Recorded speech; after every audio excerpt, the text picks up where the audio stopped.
Welcome to Mallika பதினாஸ் kitchen. Healthy food, tasty food. அதாவது ஒரு மத்தியான உணவுக்கு பார்த்திங்கன்னா விதவிதமான குழம்பு, ரசம், பொரியல் எல்லாம் பண்ணுறது வந்து நம்மளுடைய சவுத் இந்தியாவில் பழக்கம். ஆந்திராவில், கர்நாடகாவில், கேரளாவில், தமிழ்நாட்டில் எல்லாத்துலேயுமே நம்மளுடைய ஸ்டேபிள் ஃபுட் வந்து ரைஸ், அதோட தொட்டுக்கிறதுக்கான, அதாவது போட்டு சாப்பிட்றதுக்கான குழம்பு. இன்றைக்கி நான் செஞ்சு காமிக்கிறது ஒரு ஆந்திரா ஸ்பெஷல் டிஷ். இதுக்கு வந்து அவங்க சொல்கிற பேர் வந்து தோசைக்காய சம்பார புதுசு. தோசைக்காய அப்படிங்கிறது வந்து ஒரு மஞ்சள் கலரில் இருக்கிற வெள்ளரிக்காய் மாதிரி இருக்கும். இந்த குழம்பு பண்ணுறது எப்படி, இதுக்கு என்ன பொருட்கள் தேவைன்னு சொல்கிறேன் இப்போ பாருங்கள். ஆந்திரா தோசைக்காயை ஒன்று அல்லது 2 பெரிய வெங்காயம் பொடியாக அரிந்தது, சாம்பார் பொடி 2 அல்லது 2.5 டீஸ்பூன், உப்பு தேவையான அளவு, ஒரு சிறு துண்டு வெல்லம், கொத்தமல்லி, புளிக்கரைசல், மஞ்சள் தூள் சிறிதளவு, கடுகு தாளிப்பதற்கு, உளுத்தம்பருப்பு, கடலைப்பருப்பு, எண்ணெய் தாளிப்பதற்கு தேவையான அளவு. இதை வந்து ஆந்திரா தோசைக்காய் அப்படின்னு சொல்லுவாங்க. இது வந்து நம்மளுடைய வெள்ளரி வகையை சேர்ந்தது, ஆனால் ரவுண்டாக இருக்கும். இதில் வந்து உள்ளே இருக்கிறது வந்து அந்த நம்ம வெள்ளரிக்காய் மாதிரி விதையும் இருக்கும், கொஞ்சம் லேசான புளிப்பு சுவையோடு இருக்கும். இதை வந்து பருப்புலேயும் போடுவாங்க, தோசைக்காய் பப்பும்பாங்க, இல்லைன்னா இந்த மாதிரி சம்பார புலுசு அப்படின்னு சொல்லிட்டு செய்வாங்க. இதை வந்து பார்த்திங்கன்னா நம்ம தோல் எடுத்துகிட்டு கட் பண்ணணும். அதுக்கு முதல்ல வந்து இது வந்து ஈஸியாக ப்ரெஷர் குக்கரில் எப்படி பண்ணுறதுன்னு நான் சொல்ல போகிறேன். இந்த ப்ரெஷர் குக்கரில் கொஞ்சமாக தண்ணி ஊற்றிருக்கேன். இதோட புளிக்கரைசல், இதுக்கு வந்து பருப்பே சேர்க்க மாட்டோங்க, புளியிலேயே இது வேகணும். புளிக்கரைசல், இதோட வெங்காயம் சேர்த்துக்கலாம். கொஞ்சம் கூடுதலாக வெங்காயம் சேர்த்திங்கன்னா நல்லாயிருக்கும். இதோட தகுந்தளவு உப்பு சேர்த்துடலாம்.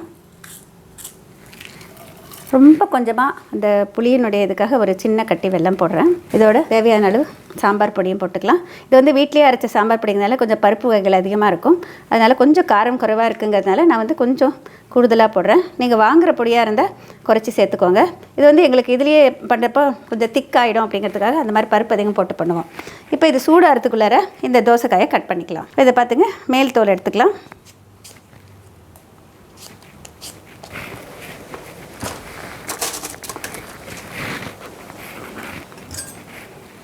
இப்போ தோல் எடுத்தாச்சு. இது முதல்ல 2ஆக கட் பண்ணிக்கலாம். சம்பார புலுசுனாக்கா கொஞ்சம் பெரிய பீஸாக கட் பண்ணுங்கள். இதில் பாருங்கள், வெள்ளரிக்காய் மாதிரி விதை இருக்குது. இதில் வந்து பொதுவாக நாங்கள் வந்து பாதி விதை எடுத்துகிட்டு பாதி விதை அதோடையே போடுவோம். அந்த விதையோடு சாப்பிட்டா தான் நம்மளுக்கு உடம்புக்கு நல்லதுன்னு சொல்லிட்டு, நிறைய விதை இருந்தால் நிறைய பேருக்கு பிடிக்காது, அதனால் பாதி விதையை எடுத்துருவோம். இதை வந்து உபயோகிச்சுட்டு தொகையில் பண்ணுவோம், ரொம்ப டேஸ்டியாக இருக்கும். இப்போ பாருங்கள், இது பாதி விதை அப்படியே வச்சுருக்கேன். இப்போ இதை வந்து நம்ம கட் பண்ணிக்கலாம். பொதுவாக இதை வந்து பார்த்திங்கன்னா கொஞ்சம் தின்னாக ப்ராடாக கட் பண்ணுவோம். இப்படி எடுத்துகிட்டு இந்த மாதிரி கொஞ்சம் பெரிய பெரிய பீசஸாக கட் பண்ணணும். இப்போ இந்த கட் பண்ண பீசஸ் வந்து இதில் சேர்த்துக்கலாம். இது தனியாக வேக வைப்பாங்க முதல்லலாம். இப்போல்லாம் வந்து ப்ரெஷர் குக்கர் இருக்கிறப்போ நம்ம ரொம்ப சுலபமாக பண்ணலாம் அப்படின்னு சொல்லிட்டு எல்லாத்தையும் ஒன்றா போட்டு அப்படியே ப்ரெஷர் குக் பண்ணிவிடுவோம். மூடி வச்சுட்டு கிட்டத்தட்ட 3 விசில் இல்லைன்னா 4 விசில் விடணும். முதல்லலாம் வந்து இது ரொம்ப சீக்கிரம் வந்துடும், ஆனால் இப்போ வரது வந்து அவ்வளோ சீக்கிரம் வேகிறதில்லை, அதனால் 3 இல்லைன்னா 4 விசில் வர வைக்கலாம். இதில் வெயிட் வச்சுருக்கேன். இது நல்லா விசில் வந்ததுக்கப்புறம் 3 விசில் வந்ததுக்கப்புறம் ஆஃப் பண்ணிக்கலாம்.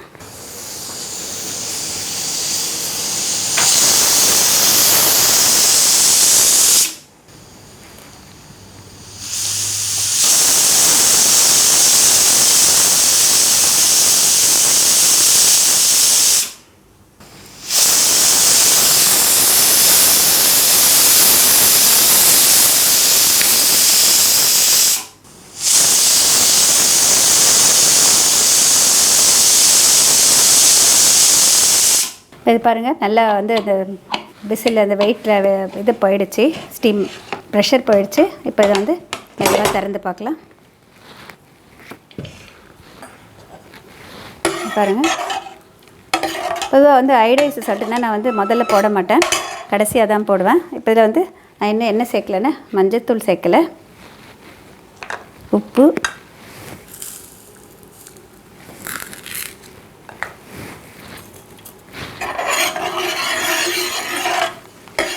பார்த்திங்கன்னா இது வந்து நம்ம பருப்பே போடல, ஆனால் இதுவே அப்படியே ஓரளவுக்கு திக்காக இருக்குது. இன்னும் 2 நிமிஷம் கொதிக்க வச்சிங்கன்னா திக்காகிடும். ஒரு வேளை திக்காகலைன்னா நிறைய பேர் வந்து அரிசி மாவு கலந்து போடுவாங்க, ஆனால் நான் வந்து பொதுவாக அந்த மாதிரி பண்ண மாட்டேன். இந்த மாதிரி குழம்புனுடைய இந்த தான் இருக்கு இல்லையா, 1 2 மசித்து அதில் சேர்த்துத்துறீங்கனாக்க அதுவே உங்களுக்கு வந்து நல்லா வந்து மேஷ் ஆன மாதிரி ஆகிடும். அப்படி பண்ணால் உங்களுக்கு வந்து குழம்புனுடைய சுவை மாறாது. பாருங்கள், இது நல்லா வெந்திருக்குல்ல, 1 2 அப்படி மசித்து போட்டுருங்க. அதோடு சேர்ந்து வேகிறப்ப உங்களுக்கு குழம்பு வந்து அப்படியே நேச்சுரலாகவே கெட்டிப்பட்டுரும். இன்னும் ஒரு 2-3 கொதி வந்ததுக்கப்புறம் நம்ம இறக்கி தாளித்து கொட்டிடலாம். இதில் வந்து நம்மளுக்கு விரும்புகிற அளவுக்கு கொத்தமல்லி தழை, கருவேப்பிலை போட்டுடலாம். கருவேப்பிலை, கொஞ்சம் கொத்தமல்லி தழை. இப்போ இதை இறக்கி வச்சுட்டு நம்ம தாளித்து கொட்டிடலாம். கடுகு, உளுத்தம்பருப்பு, கடலைப்பருப்பு போடுவோம். விருப்பப்பட்ட 2 வெந்தயம் சீரகமும் சேர்த்துக்கலாம் கூட. எண்ணெய் சூடானதுக்கப்புறம் முதல்ல கடுகு போட்டு வெடித்ததுக்கப்புறம் தான் போடுவோம். அதுதான் வந்து சரியான பழக்கமும் கூட. காலப்போக்கில் எல்லாம் மாறிடுச்சு. எண்ணெய் சூடானதுக்கப்புறம் கடுகு சேர்த்துக்கலாம். இதுக்கு உளுத்தம்பருப்பு, கடலைப்பருப்பு எல்லாமே போடுவோம்.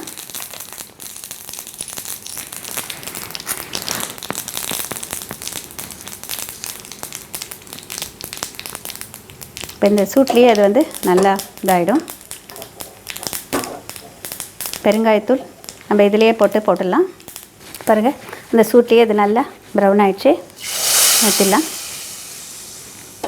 நிறைய பேர் வந்து நேரடியாக முதல்ல தாளிச்சிட்டு வதக்கிட்டு போடுவாங்க. ஆனால் இதுதான் சரியான பழக்கம். இந்த மாதிரி செய்கிறப்ப தான் நல்ல மனம் கிடைக்கும். நம்மளுக்கு வந்து சுலபமாக ஜீரணமும் ஆகும். இப்போ இந்த குழம்பு தயாராகிடுச்சு.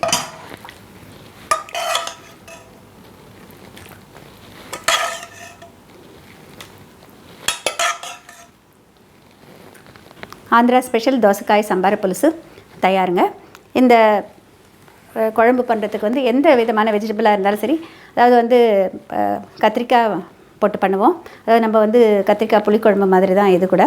இதோட வந்து இது தவிர வந்து நம்ம பூசணிக்காய், 2 விதமான பூசணிக்காயும் யூஸ் பண்ணலாம், சுரைக்காய் யூஸ் பண்ணலாம். எந்த விதமான இந்த மாதிரி சாஃப்ட் வெஜிடபிள் யூஸ் பண்ணி இந்த மாதிரி குழம்பு பண்ணலாம். எல்லா விதமான காய்கறியும் போட்டு பருப்பு சேர்க்காமையும் குழம்பு பண்ணலாம். ரொம்ப டேஸ்டியாக இருக்கும்.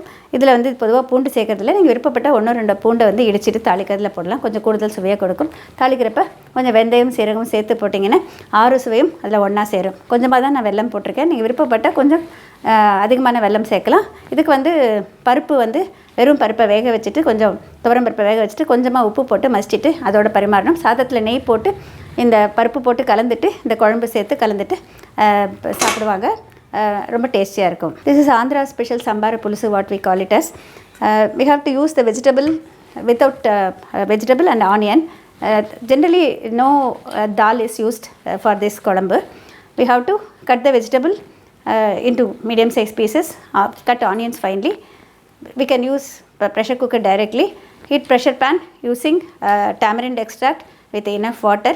Add everything from onion to sambar podi, salt, jaggery,